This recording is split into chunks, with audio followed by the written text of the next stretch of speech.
And we'll go to the webpage in a minute, but for now, I'll just show it to you. If you don't have it yet, it's called A Course in Phonetics by Peter Ladefoged and revised by Keith Johnson.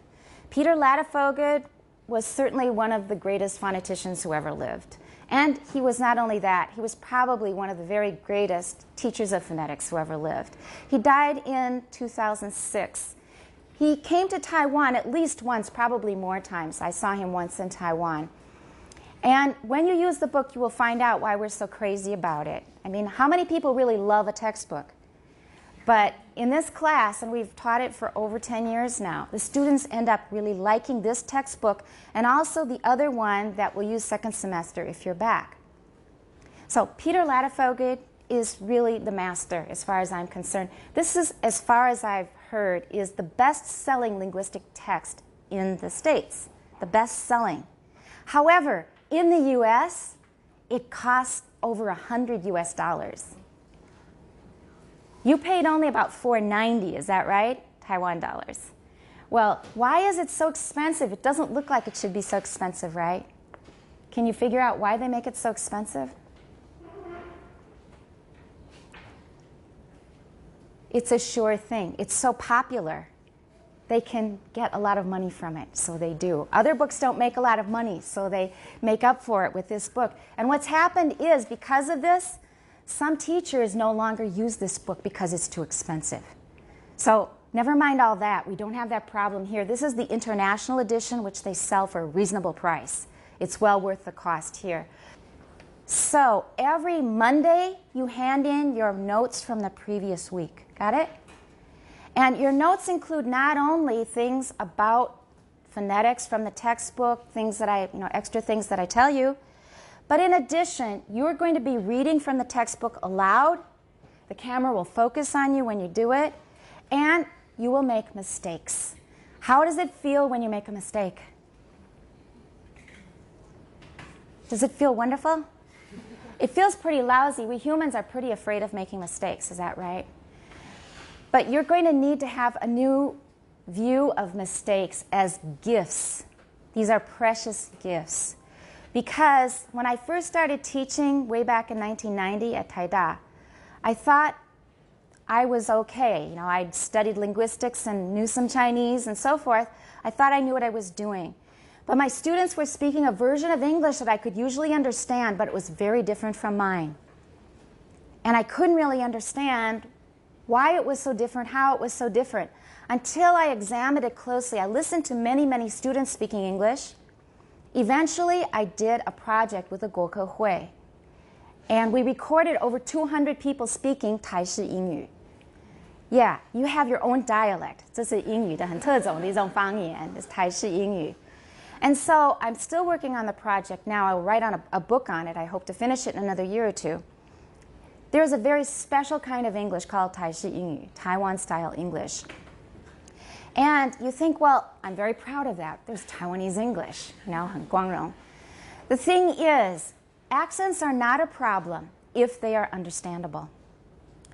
If they are not so understandable, it's a problem. Now, I want you to think of a foreigner who speaks kind of weird Chinese. At first you think it's cute, and you say, 你好厉害, 你讲得比中国人还更好哎. But when they start saying, 我是美国人, and they keep on talking like that, your ears get a little tired of it. You don't always understand because there's so many homophones in Chinese. So think of how you feel. You think the person is maybe not so smart.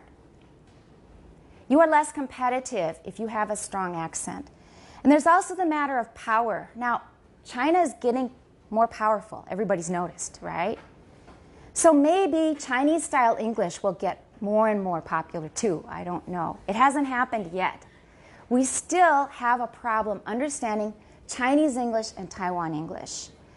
When your listener gets really tired, I'll give you an example. Do you know anybody who's very old who comes from mainland China? 年纪很大. And their Mandarin has a very, very strong accent. 乡音很重. After they talk to you for 20 minutes, 你好,你好,好久不见啊. What do you... Okay, can you understand them? You can understand them, but after 20 minutes talking to this person, how do you feel? You feel very tired, is that right? That's how people feel listening to Taiwan English. We have to try very hard to guess what you mean. And after 20 minutes, we're exhausted. So the next time we see you, do you think we're going to be really excited and want to talk? No, because it tires us out too much. Now, there are many reasons for needing a good accent, and this is really one of them. It's for your listener, to make your listener comfortable, to make things easy for your listener, and then they want to talk with you. It's good for everybody. Now, we should be more tolerant of people with an accent. That is true. But we cannot teach all the listeners in the world. We can, however, try to help the speakers do a better job. That's what we want to do in this class, in addition to learning the theory of phonetics as well. So pronunciation correction is a big thing. What I said about power, it really depends on how powerful and how popular your version is. So for example, if you hear a Frenchman speaking, do you think it is very charming? Some people think it's very charming, and that's because French has always been very prestigious in English culture. I shouldn't say always. Since at least many centuries, French has been very, very prestigious in English. We admire the French just because they are so sophisticated and charming, so we don't mind their accent. We think it's cute. But before a people reaches that level of prestige, their accent is simply hard to understand. I had an experience in class once that was kind of funny. I've lived in Taiwan so long, it's over 20 years, and I asked the students what they did over winter vacation, and one student said, TV gens. Did you all understand? She said, TV gens. Some of you understand it because you speak Taiwan English. I asked at a phonology conference a few years ago. It was full of native speakers of English. Not one person could understand it. Nobody understood it. And we just kept laughing. Finally, they said, well, tell us, what is it? What is it? It was TV games. TV games. A lot of you understood it. TV games. There was a problem with stress. There was no final M. So your listener is not just giving you a hard time. They really don't understand. And when they don't understand, their patience will wear thin. Okay, so this is just a little talk about the importance of pronunciation. If you think that there's no point in being very, very picky about pronunciation, you're in the wrong class. You probably will have to try something else. Here is my website, and it's very easy to find. All you have to do is type in Karen Zhong, or Shi Jialin will work just as well. But it's not Shi Jialin 啊，不是林，是林 N N 哦，要分好。王字旁、斜玉旁、双木林。All right, these are for all of my classes. This is the one that we need for this class, Introduction to Phonetics 1. And we'll have a look at the index there. We're going to start now with one overview of Introduction to Phonetics, page 1. Most of the information you need to know to get going in this class is on that page. We need a standard version of English for English education. And in Taiwan, they decided in the 1960s it was going to be American English. We will call it GA, General American, or SAE, Standard American English. Now, you'll get a lot of people scoffing that and saying that there is no such thing as standard English or standard any language. That's true to a certain extent, but on the other hand, there is a version with certain features that we all pretty much agree on can be called standard in American English. It's mainly based on Midwestern English, starting from, say, Ohio and Indiana and going west. Pretty much most of that part of the country speaks what we would call General American or Standard English. The biggest differences in pronunciation and dialect come in different parts of the country. All right, we're going to start our participation now in the class. Anybody want to guess which parts of the U.S. probably have more variation as regards dialects? Anybody? Yeah. New Jersey? Okay, New Jersey. That's on the East Coast. New Jersey, New York, New England, all of those places have a lot of different dialects. Boston, they're very famous for this one sentence that everybody cites. And I lived in Boston for a semester, and my landlady talked just like that. So the dialects are not necessarily spoken by everybody all the time, but there are many different dialects. I have a friend from Boston who's in his 30s, And he has a very strong Boston accent, and sometimes I have to ask him to repeat what he says. Okay, and usually they can tone it down when they feel that standard English is expected, because dialects are not appropriate in every single situation. Sometimes we expect standard English. And so usually people who speak a dialect will also learn the standard variety so they can code switch. To code switch means to choose the right language for the right situation. Our standard will be Standard American or General American. But we're also going to talk a lot about Standard Southern British. They have an abbreviation, SSB, and my British friend calls it RP a lot. I mean, that's used by some people, not by everybody, which stands for Received Pronunciation. That means it's the pronunciation that we think sounds the most educated and the most appropriate and correct. You should know that most people in Britain now do not speak this language. English is changing. So, for example, you will hear younger people saying 1, 2, 3, 4. Is there anything kind of funny about that? Okay, look at those free buildings. Free buildings. Is there anything kind of unusual about that? What's different? 1, 2, 3, 4. What's wrong?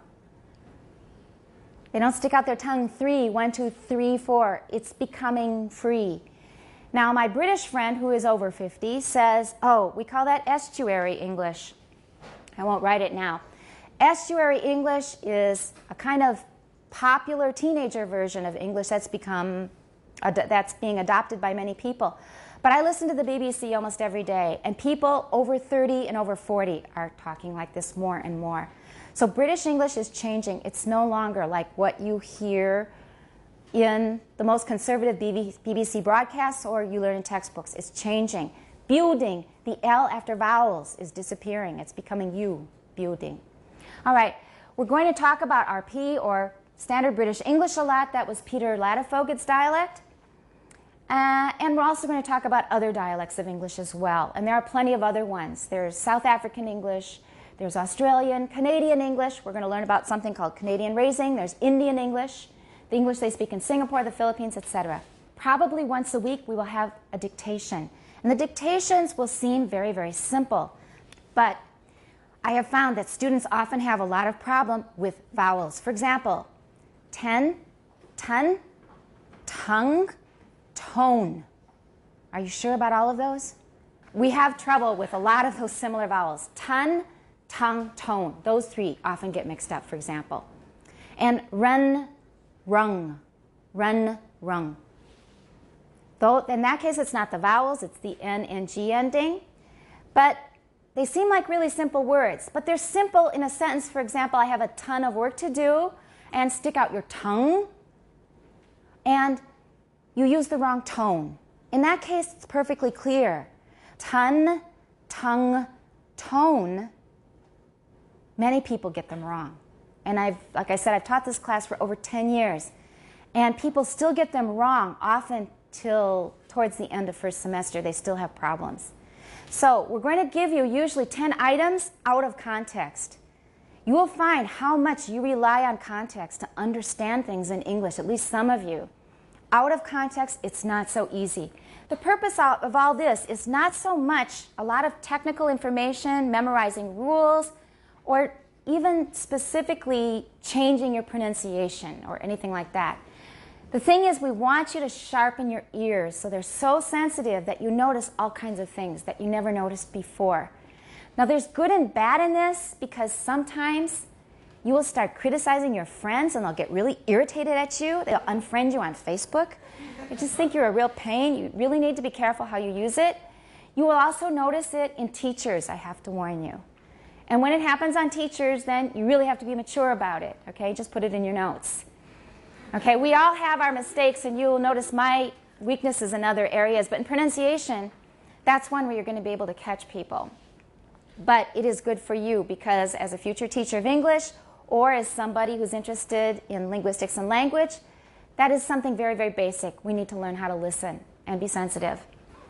And we're going to go on next to another page that's going to introduce you to the different areas of linguistics and phonetics. So where does phonetics fit into in linguistics in general? Okay, we're just going to start. We're going to go around the room. Tell me your name, and then I'm going to ask you to come up here, and then I want you to read a bit. So your name is? Danny? Denny. Denny. Okay, so come on up. I think it's better than bringing out the computers because everybody gets in their own little world if we pull up the computers. Okay, all right, we're going to start here. Everybody follow along and listen. In addition to Chapter 1 of Laidfork. All right, let's learn his name first of all. I say Latifoged, and most people I know say Latifoged. Hang on just one second. He says Latifoged. He should know, it's his name. He says Latifoged. But I've said Latifoged so long, I'm not going to change it to Latifoged now. And we used to have a Danish colleague, and I asked him how you say this in Danish because this is a Danish name. Now, watch and listen carefully. He said, Latifoged. This is how I remember, I even recorded him saying it. This is how it's pronounced in the original Danish. Listen and watch again. Latifoged. Now, you're not expected to say it in Danish, but be aware. As I remember it, if I remember correctly, that's how you say it. We say Latifoged. Okay, Latifoged. Mm-hmm. You can get some help from a site of the University College London. UCL offers an abundance of online phonetic resources. All right, phonetics resources. I'm going to start telling you things about pronunciation as we go along. What happens is it takes a long time, and that's why we go so slow in this class. But each one is important, and it's stuff that's mostly not in the textbook. So I'm going to tell you two things about those two words. Everybody got your notebook ready and your pen? This goes in your notes, and I want to see them on next Monday because it's important. Number one is the name of the course is phonetics. It's not phonetics because is the first syllable stressed? Phonetics. 第一个音节有重音吗? No. Many unstressed syllables in English are pronounced with an upside down E, which is called a schwa. It's also called a neutral vowel. In Chinese, it's called a yang yin, 倒写的一个小写的 E. So it's pronounced phonetics. Phonetics. Everybody remember that because every single semester, it takes like about half a semester just to fix that. So starting from today, it's no longer phonetics. It's not really wrong. If we can't hear you clearly, you might say, I didn't say phonetics, I said phonetics. We may say it in those situations, but normally we use a neutral vowel. Phonetics. Everybody, phonetics. Phonetics. And it's not fanatics because that's a 狂热分子的意思. Now I want you to be 狂热 about phonetics. I want you to be fanatic about phonetics, but I don't want you to call phonetics fanatics. All right, so two things to watch out for. Phonetics. 第二个不是 fanatics, 是 phonetics. 嘴巴不要开那么大. Phonetics, phonetics. All right, that's two things about phonetics, but there were two big things originally. The other thing is about resources. 我现在讲一个很重要的一个大规则. Everybody pay attention and put this down. 这是以前可能没教过, unless you're a former student, in which case you know it. What part of speech is phonetics? 是什么词类? It's a noun. Good. How about resources? 什么词类? It's also a noun. Phonetics here is a noun, but it is functioning as an adjective, 因为它在修饰 resources. So this is actually a compound. 它等于是一个 compound. 不等于是，它就是，它算是。All right? So 名词加名词，如果是构成一个复合名词的话，后面的那个名词被修饰的名词没有重音. Got it? This is a big rule that almost nobody in Taiwan knows. If you listen to Ivy, you know it because I say it on the radio a lot. And in class a lot. I say it a lot because most people don't know it. And that's a part of pronunciation that many teachers of English don't do right. Many teachers of English don't get it right because it's not taught here. Most people are not aware of it. But it is just as important as, I'll give you an example. If a foreigner says, 哇，这个东西很好啊，真的很好. How do you like that? Everybody think it's funny? Why is it funny? Because we say 很好. Right. If I say 很好, can you understand? But do you like it? No. It sounds really awkward and incorrect. Is that right? That's exactly how it sounds when you say phonetic resources. You sound very excited, and I don't know why you're so excited and happy. Well, I know the resources are great, but not that great. It's not that big a deal. We don't say phonetics resources. We say, listen carefully, phonetics resources. Phonetics resources, yeah. Online phonetics resources. Online phonetics resources. All right, this is a big rule. We'll be coming back to it again and again because it is so little known in Taiwan. So when you're reading, mark up your text ahead of time. If you want to do a good job on the camera, pre-read, preview your text before you come to class, and mark all of the compounds so you can get it right the first time. And then you can be very 得意 because I will really praise you. I will be so impressed because most people will miss it. Go to this site, of online phonetics resources. Continue. Online phonetics resources. Good. Many of which we will draw on in this course. Draw on in this course. 这是分开两段. All right, we're going to talk about phrasing, but not right now because it's a little too much. We will draw on. 会从中取一些从中取得一些. Let's just finish the paragraph. Go to this site for a concise introduction to the various fields of linguistics and how phonetics fits into the big picture, along with lots of useful links. Beautiful. Great job. Okay. Our first reader, that's enough. The bell has rung. We're going to open the link and look at it second hour, so break time. All right. We're going to go look at a page at University College London, UCL for short. And this is a very, very special university because it's sort of like the world center of phonetics, in my opinion. They have a lot of very strong people in phonetics. Some of them are retired, like John Wells, now retired. But they are just very, very strong in phonetics, and they have incredibly good online resources for phonetics. We're going to use one of them right now, but that's not the only one. There are many others. So if you enjoy this kind of stuff, you can just explore the sites of the faculty who teach phonetics at UCL. All right, we're going to go to this page just for some background, a little overview, and we'll go over them fairly quickly because they don't relate directly to what we're doing. They just kind of give us a context. All right, you can see pretty clearly. The first one is what? In Chinese? 句法, and that sounds fancier than 文法, right? And in mainland China, they tend to say 语法. So we have three different terms which all mean grammar, but for school grammar in China, they usually say 语法. In Taiwan, they say 文法. But when we study it as a branch of linguistics, we call it syntax. So the example is, he gave the book to Mary is fine, but gave he book to Mary too does not work. We will not be able to process that very easily. Unless you're Yoda in Star Wars. I haven't watched Star Wars, but I hear about Yoda all the time because, for example, I am back the going to. That's the way he talks. He mixes up his words. He has his own grammar. But normally that doesn't work in standard English. So syntax is about putting words in the right order with the right endings and so forth and so on so that they form a sentence. Semantics in Chinese is 语义, that's right. That's where we study the meanings of words. And their example here is the meaning of sentences. In the sentence, he gave the book to Mary, what was happening, who was doing the giving, who was doing the receiving. That's just a very small example. We look deeply into the meanings of words and semantics. This seems to be a somewhat less developed area of linguistics. Syntax is more greatly developed. A lot of people in linguistics do syntax. Partly due, or maybe to a great part, due to Noam Chomsky and his generative grammar and all his various incarnations of that. So syntax is quite big in linguistics. Semantics, not quite as many people do it. There are many people doing it, but not quite as many. And it's not quite as developed, I would say, in the bigger scheme of things. Pragmatics is 语用学.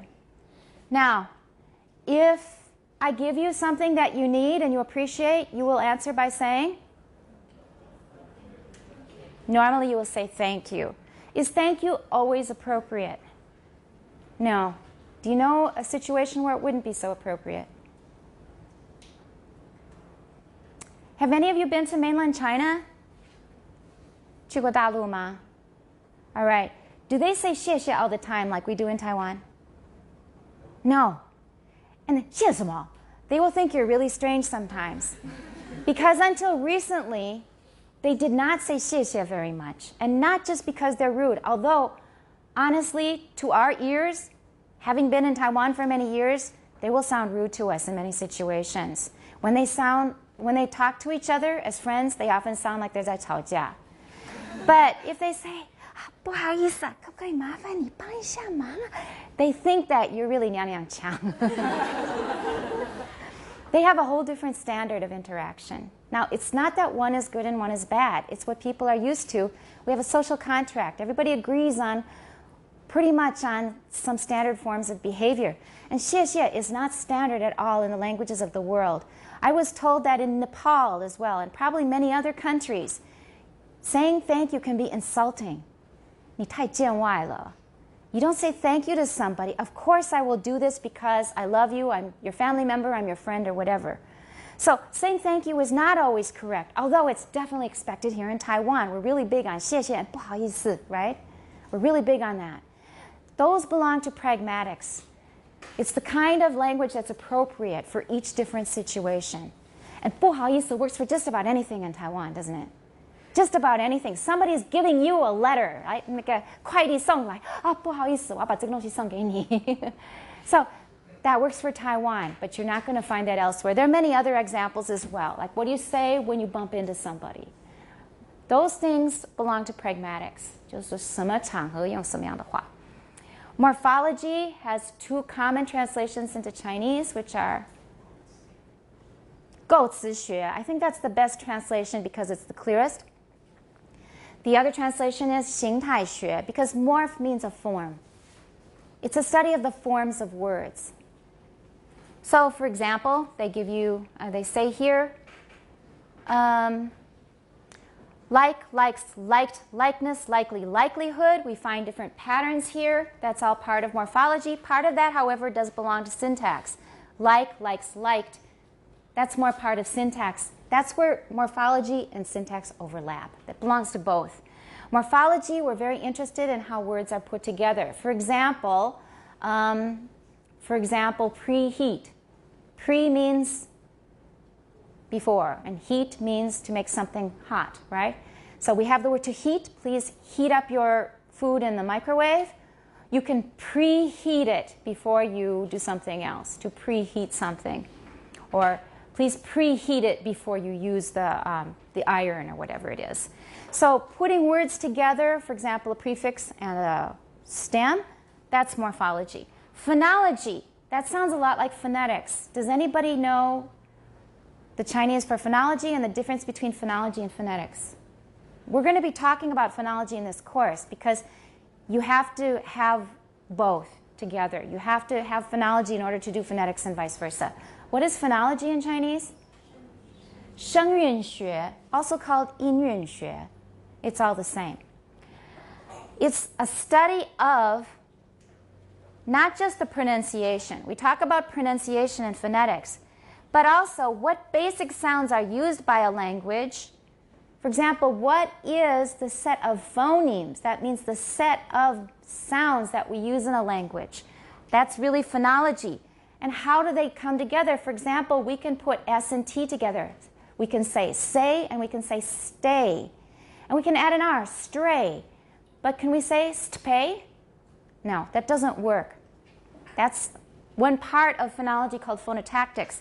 So studying the patterns and the rules, the structures of sound and language, in language, is phonology. Then we have phonetics, which is what we're doing. That is, in Chinese, 语音学.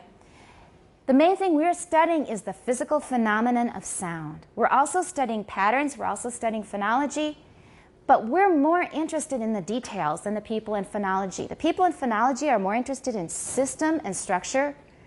We are interested in those things too, but we're also really interested in the details. We're interested in a lot of details. So maybe if I say put and I say put, are those two different words? Put it down and put it down. Are those two different words? No, they're the same word. Did they sound exactly the same? No.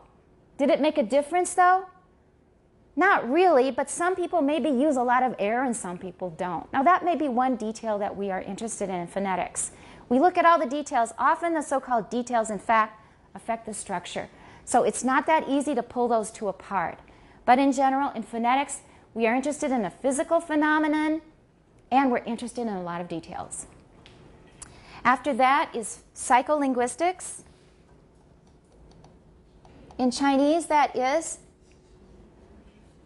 心理语言学, and that is the study of how the human brain processes language. So for example, if I give you a word as a sort of suggestion, I just flash the word food on the screen, and then the next word is beacon.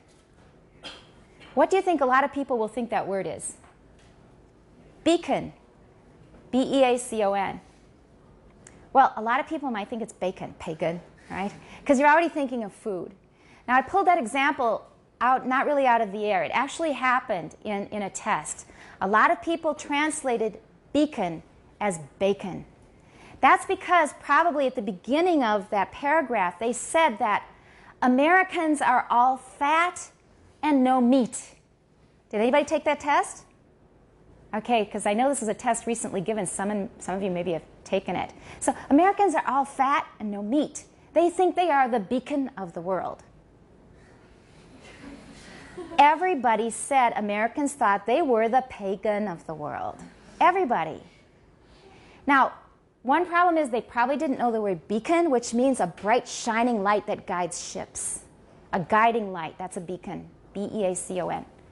But because they were already thinking of meat and fat, they probably were pushed towards the idea of bacon.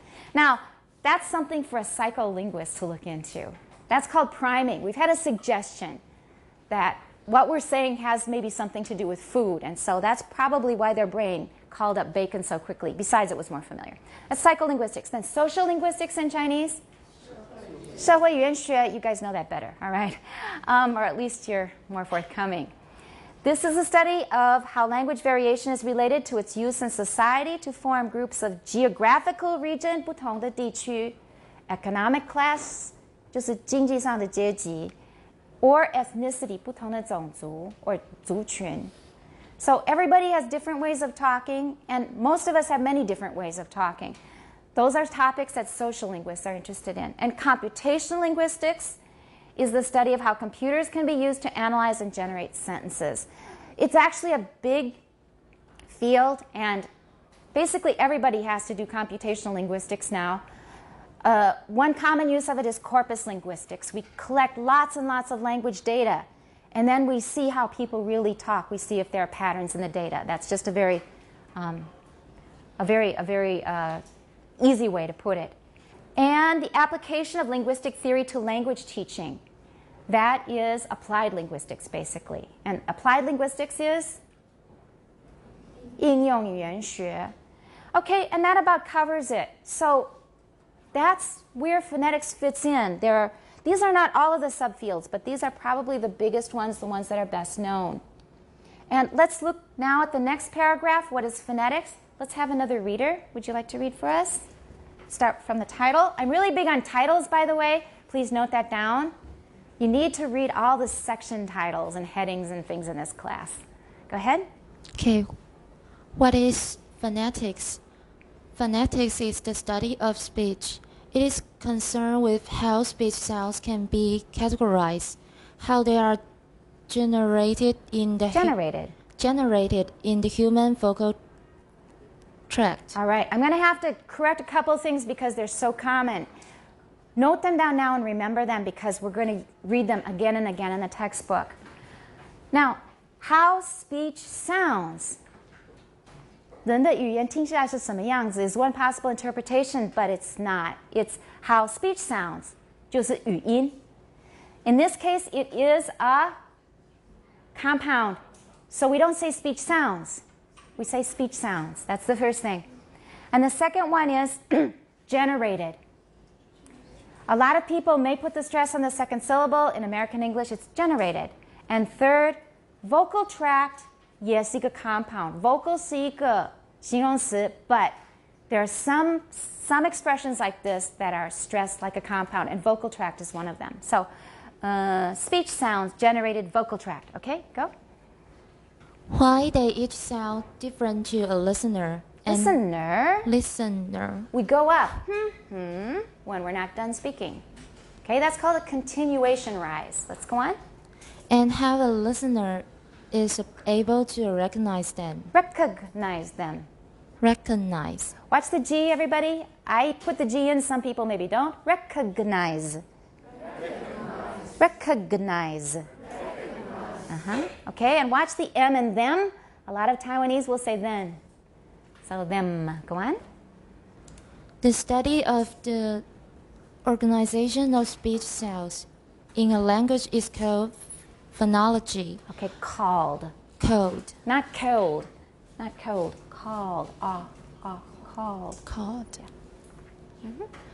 While the study of how humans use their vocal apparatus to Okay, speak. this is another word we'll see a lot. It's a Latin word. Vocal apparatus. 跟 vocal tract 一样，后面没有重音。Everyone, vocal apparatus. Good. Okay. It's called articulatory phonetics. All right, that sounds more British. Articulatory. Some people say it that way. In American, it's articulatory. Articulatory. Let's try that. Articulatory. Articulatory phonetics. We call that 发音语音学. It's the study of how we produce sounds. Okay? The study of the quality of the sounds used to signal different pronunciations is called acoustic phonetics. Acoustic phonetics, and that's 声学语音学. That's the physics of sound. Also, watch your TH, the. While the study of how we perceive and decode speech sounds is sometimes called auditory phonetics. Auditory phonetics, that means 听觉. 听觉语音学. It's the study of how we hear language, okay? Finally, the general field of study in which instruments are used to study speech pronunciation and perception is called... Wait. Study what? And it's a compound, watch out. Sorry. Speech production. Speech production. 有没有听到中音不一样了? Speech production, we don't say speech, excuse me, speech production, it's speech production. Okay? And perception is called experimental phonetics. Experimental phonetics. Experimental. Phonetics 讲过了，所以没有那么重. Experimental phonetics. Experimental phonetics. Pretty good. Okay? Thank you. Thank you very much. Okay? 勇气可嘉. We're not going to clap every time somebody reads, but we're just getting going, and the first ones are especially brave. All right, so now you should have an idea of the kinds of things that we're going to study in phonetics. These are different sub-branches of phonetics. Phonology, we already talked about the difference between phonetics and phonology. Phonology is not a branch of phonetics. I would say that they're equal. Articulatory phonetics. 是人如何发音. How do we produce the sounds? For example, what do we do to pronounce an M sound? What do? We put our lips together. So we're going to learn a lot of words that describe what we do to produce sounds like So articulatory phonetics, acoustic phonetics is the study of sound. It's the physics of sound. Auditory phonetics, and that's how we hear sound. We hear the sounds of language with our ears. And experimental phonetics, anytime you're using any kind of equipment, any kind of instruments to study language, that's experimental phonetics. Okay, we are done with this page. There's another page about what people in linguistics do, and you can read that on your own if you like. It's optional. So that's this link. We're not going to go to that. But I will show you this page. It's on my website. It's Language and Linguistics Links. If you're looking for all kinds of language resources, that's on my website. If you go to the home page, you will see it here. where it says language and linguistics, that goes to that page. Extras, 那个是那个语言学习的很多资源. So those are good things to know about as well. Let's go back to our page. We're here, and we're going to go now to page 2. We'll get through this really quickly. Some people say that they actually really like this class because it's so concrete. A lot of classes in the 外文系, do they have 标准答案? No. Does that sometimes make it very difficult for you to know, what did I learn from this class? Do you sometimes have that feeling? You don't know exactly what it was you learned from the class because a lot of the things that you get from the class are very intangible. They've made you more sensitive, more aware. You're thinking about all kinds of questions of morals or of how people interact, all kinds of things. But you can't really quantify it very easily. In this class, you can. Things are very, very 具体, and we have a lot of 标准答案. It doesn't mean that we're positive that everything is right. It's full of mistakes like any other field, but we really go more for concrete things in this class. So it's easier to test you on a lot of the things that we cover in this class. It's much more concrete. Both are important. So this can maybe balance off some of that feeling of 虚无缥缈 or whatever it is. All right. The areas of physics we've already mentioned is acoustics. So we'll study that mainly second semester. We'll have all kinds of demonstrations with toys. We bring toys to class. We bring musical instruments to class. And we have all kinds of fun software. So second semester is really cool. It's just really fun because you get to play. And I think that learning is best done through playing. Learning should be fun. We're born to love learning. You look at children. They want to figure everything out. At some point, we start not liking school sometimes because they're forcing things on us too fast and they're not very interesting. But left to explore, every single human being loves to learn. And fun teaches us a lot of things. So second semester, we're going to do a lot of that. We're going to have some fun things to play with. Okay? And you'll get a lot of science stuff. You'll actually do some math second semester that everybody can handle. Some people got so confident and so happy that they could do math. They thought that they were lousy at math. But after we did logarithms, she said, this is no problem at all. I can handle this. She went on to do advanced calculus. And she now has a PhD in 语言治疗, in language therapy. Okay? So if you learn it at the right pace, step by step, I think anybody can learn anything. And you will gain a lot of confidence from this class if you go through this. Okay, and as I mentioned, what we really want to do is develop a keener sensitivity to sounds and to language in general. So you're going to start noticing things around you. Start taking notes. Whenever I'm listening to the radio, whenever I hear somebody say something interesting, I just got a piece of paper with my to-do list and I scribble down notes and I go home, 然后输入电脑. And you end up with a lot of material that you probably would forget otherwise. So start taking notes about stuff around you, interesting things in language. For example, what characterizes baby talk in Taiwan? How do you speak to children? What kinds of things do you do with language? 叠字, right? For example, 小车车, right? So you have reduplication. Is that the only thing you do? Sorry? You speak slowly. You speak with a higher pitched voice usually to little children. People do that in most languages. And what's another thing you do with tones in Taiwan? Tones. 声调有没有什么特别? All right, how do you say elder brother in Chinese? 哥哥 in theory, right? 北京话是哥哥. Does anybody say 哥哥? No, nobody says 哥哥. Do some people say 哥哥? Is that okay? Yeah, that's okay. All right, but what do you usually call him? Right. Now, does the first tone normally turn into a third tone? Not normally. We don't say 车车, 小车车. We tend to do this with a lot of relatives, names of family members and relatives, right? You can do it with the other ones. How about little sister? And that has another meaning now, doesn't it? 那个妹妹. Yeah, okay. And how about father? 爸爸, 爸爸. You usually say? 爸爸. All right, this is just an example. Now, you take it for granted because you're a native speaker, but if you think about it, you think none of those are third tone words. 都不是三声字，为什么要这么念? That's just an example of the kind of thing you can start noticing. That has to do with phonetics. Tones are very much in the domain of phonetics. So you gain a keener sensitivity, you start noticing things all the time, and you find it really interesting. You think, why do we do that? Does everybody do that? I wonder, if other people in the South do that, or if I wonder if older people do that, or younger people do that, or people from mainland China do that, etc. So start noticing not just what people say, but how they say it.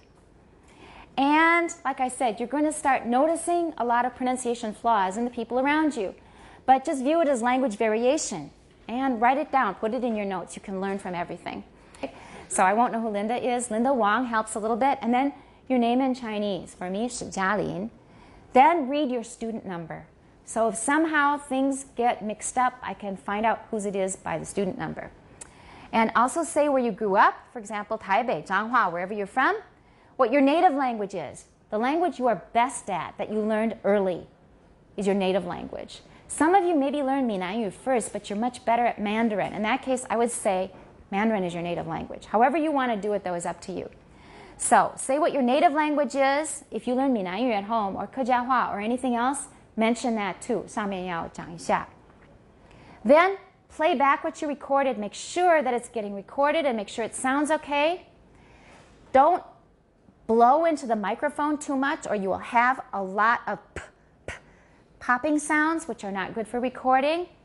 And if you have a lot of smacking sounds, there's a really good thing that helps. That's lemon water. 一点柠檬水，不是柠檬汁，不是加了糖的，就是几片柠檬. Put it in water, and that will usually clear up the spit in your mouth, and you won't sound so bad, or the phlegm in your throat.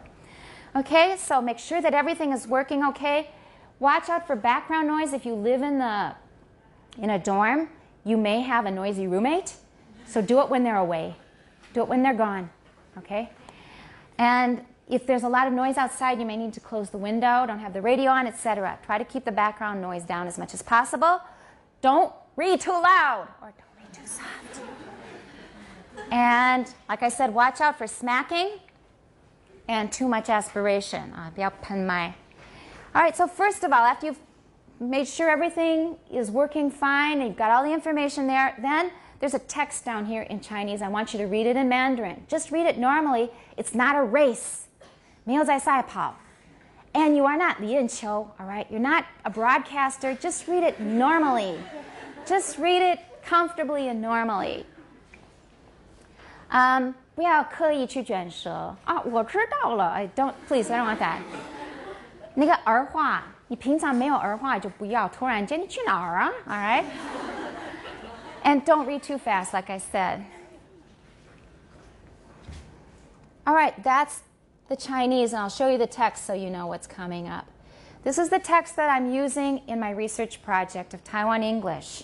I had other texts in the past, but now I know this one pretty much by memory. I've heard it probably a few thousand times.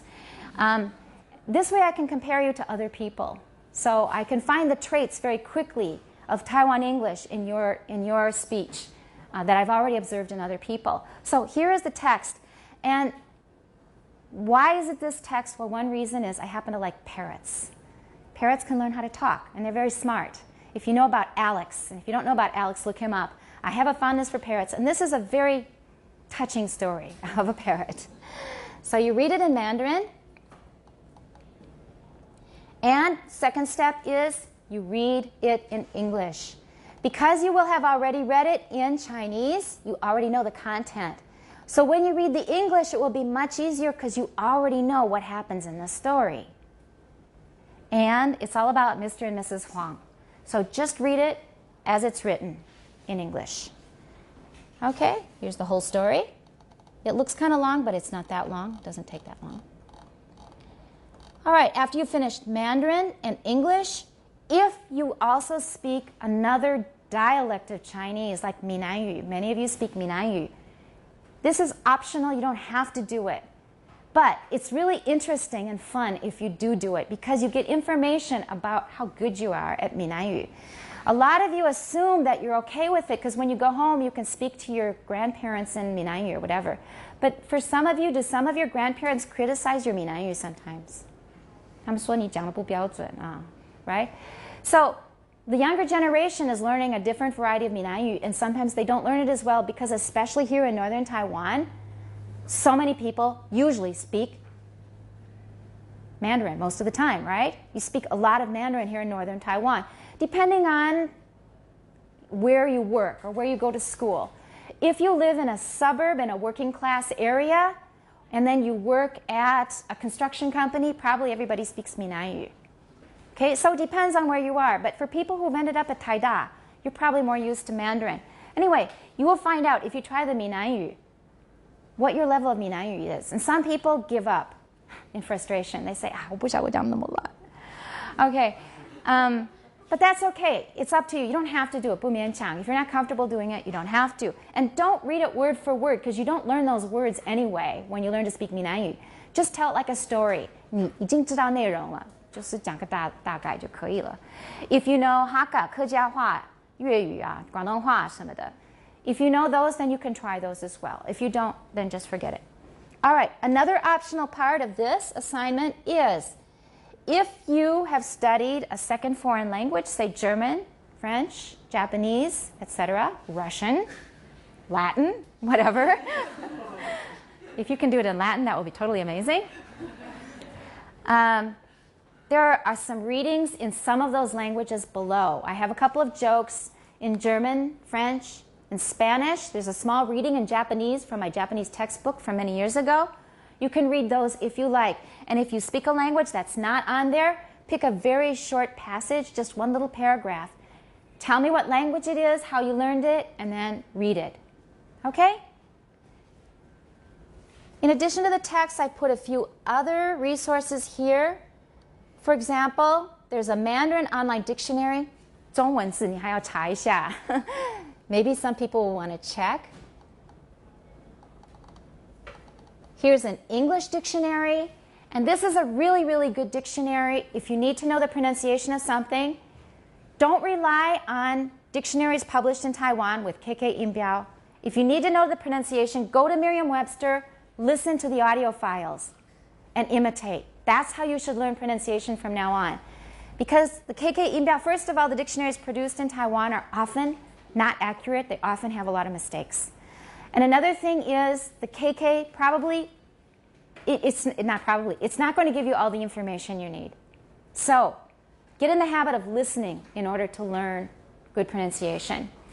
This is American English. For British English, there's another very nice online dictionary called How'd You Say? And you can check British pronunciation if you happen to be learning British English. But don't just start now for this assignment, okay?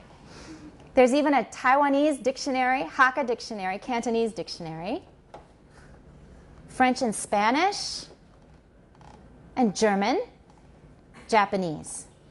Okay, that's it. That's the whole assignment. The whole thing, I think, will maybe take you about, the recording itself will maybe be about, say, 15 to 20 minutes long. And you will need to save it as an MP3 file. There's special software for MP3 file conversion. 你要另外 download 一个东西. There's details on the site. And when you're done, listen to it yourself. All right, there's one more part of the assignment I didn't tell you about. You have to write your 感想. When you're done recording everything, play it back. Listen to it carefully. Concentrate while you're listening. Take notes. Write it up into a short essay in which you express your feelings about what you just heard. You say, you know, I think I sound really good in Mandarin. I sound great in my native language. I should be a broadcaster. I think I'm going to change departments. Okay? Maybe you will discover you sound really pretty good in your native language. Your English is not bad, but you hesitated or you have problems with certain sounds, etc. Okay? So whatever it is you think about your recording, different aspects of it, write it down just about one side of one A4 page, double-spaced or not single-spaced. Whatever you do, whatever you're comfortable with. I don't really care about that. just so it's about one A4 page. If you don't have much to say, you can double space. You know, if you have more to say, make it single space. This is the page that we're going to start with on Wednesday. So you may want to have a look at it ahead of time. This is the vocal tract and the points of articulation. And I'm going to tell you ahead of time of another assignment that you need to do, so you can start early on that one too if you like. And that is, you're going to become familiar with the mid-sagittal view of the head cut in half. It sounds gory, but it doesn't look gory, so it shouldn't bother you. There's another one that's a little gorier. This one is all black and white, doesn't matter. You're going to have to draw this. There's a model in your textbook, which I will tell you about next time. But if you want to get an early start on it, you need to learn how to draw this figure freehand. Because for some assignments, we have to draw heads and show where the tongue goes and what the lips are doing, etc., and what the vocal cords are doing. So if you want to sort of pow-pow or get ahead, have a look at this page. You'll find it on the next page on the site. And start practicing drawing this figure. 自己会画画. So not just science, we're doing some art here as well. And for me personally, I practice on an iPad. If you have an iPad, that's a nice way to draw because it's really easy to erase. So you can do that. And you're going to have to hand it in, though. The iPad is just for practice. When you hand it in, you're going to have to print it out, or not print it out, but actually hand in a paper with your handwritten drawings or hand-drawn drawings on it. Okay? But you can practice on an iPad. I found that really fun, and that kind of helped me get it a little more like it looks like in the drawing. Okay? And since we have just a teeny tiny bit of time, I don't like wasting any time. We have so little time, it's so precious. Why don't we start looking at some of the articulatory organs in our vocal tract? Okay? This whole area of the head, you all know what we're looking at, right? As if we are standing sideways and somebody cut your head open. Yep, yeah. We wouldn't do that on you, don't worry. This is what you will see. This doesn't show all the details, but it shows the important organs that we need to know about for this part of the class. The whole area that we use for talking is called the vocal tract. In Chinese, usually translated as 声道, 声道,发声音的那条路. Okay? And the bell is going to ring any second, but we'll just start with some easy ones. We know that these are the lips. Aha. Upper lip, lower lip, that's all we could fit in. That's the bell. That's all for today. And we're in a different room on Wednesday. Make sure you go to the right place. It's in Xinzheng Dalo. And thank you all. If you have questions, come see me now.